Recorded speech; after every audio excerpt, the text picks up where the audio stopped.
এই হুমায়ুন কবির তার কাছেই শিখেছে কি করে মুসলমান ভোট এদিক ওদিক করতে হয়, দাঙ্গা করাতে হয়। শুধু দিদির কাছে শিখেছে হুমায়ুন। কংগ্রেস আজকে নয়, গত 100 বছর ধরে লড়ছে। নিম একটা পার্টি আর হুমায়ুন কবিরের আরেকটা পার্টি।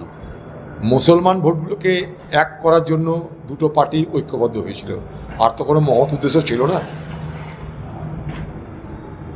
তারপরে ভিডিও ভাইরাল, তারপরে জোট ছাড়াছাড়ি। কোথাকার ভিডিও, কিসের ভিডিও, কেন ভিডিও, কিভাবে এলো, তার কিছু আমরা জানি না। কতটা সঠিক, কতটা বেঠিক, কতটা সত্য, কতটা মিথ্যা, আমরা কিছুই জানি না। আর পশ্চিমবঙ্গে মমতা ব্যানার্জি আর তাদের যে সমস্ত এজেন্সি, তারা কি করতে পারে না করতে পারে তার ছোটোখাটো প্রমাণ তো আমাদেরও জীবনে আছে।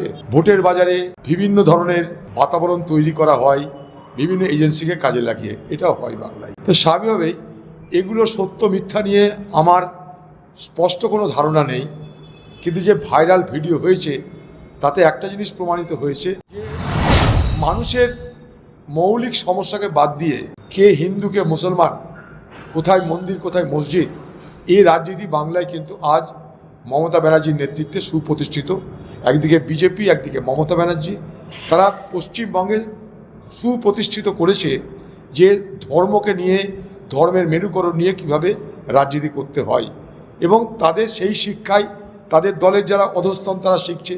এই হুমায়ুন কবির তার কাছেই শিখেছে কি করে মুসলমান ভোট এদিক ওদিক করতে হয়, কী করে মুসলমানদের ব্যবহার করে হিন্দু মুসলমানের মধ্যে বিভাজন তৈরি করে অধীরচদিকে হারাতে হয়, দাঙ্গা করাতে হয়। শুধু দিদির কাছে শিখেছে হুমায়ুন। দিদি তার জন্য কোনোদিন কোনো নিন্দাও করেনি, কোনো মনে করে দেখুন। তাই স্বাভাবিকভাবেই এ বাংলায় যা দেখছি সব কিছুই সম্ভব। তো আমি বলবো বাংলার এবং মুর্শিদাবাদের মুসলমান সম্প্রদায়ের মানুষকে কোনো দিকে না তাকিয়ে যদি সত্যকারের ধর্ম নিরপেক্ষ কোনো দলের কথা ভেবে থাকেন আপনারা, আবার বলছি, যদি প্রকৃত অর্থে ধর্ম নিরপেক্ষ কোনো দলের জন্য আপনারা চিন্তা করেন, তাহলে এদিক ওদিক না দেখে কংগ্রেসকে সমর্থন করুন। কারণ কংগ্রেস যে ধর্মনিরপেক্ষ দল, এটা কংগ্রেসের 100 বছরের ইতিহাস তার প্রমাণ দেয়। বাকি হঠাৎ করে এদিক ওদিক গজিয়ে ওঠা কোনো মুসলমান দরদি, কোনো হিন্দু দরদি দলের কোনো প্রয়োজন নেই।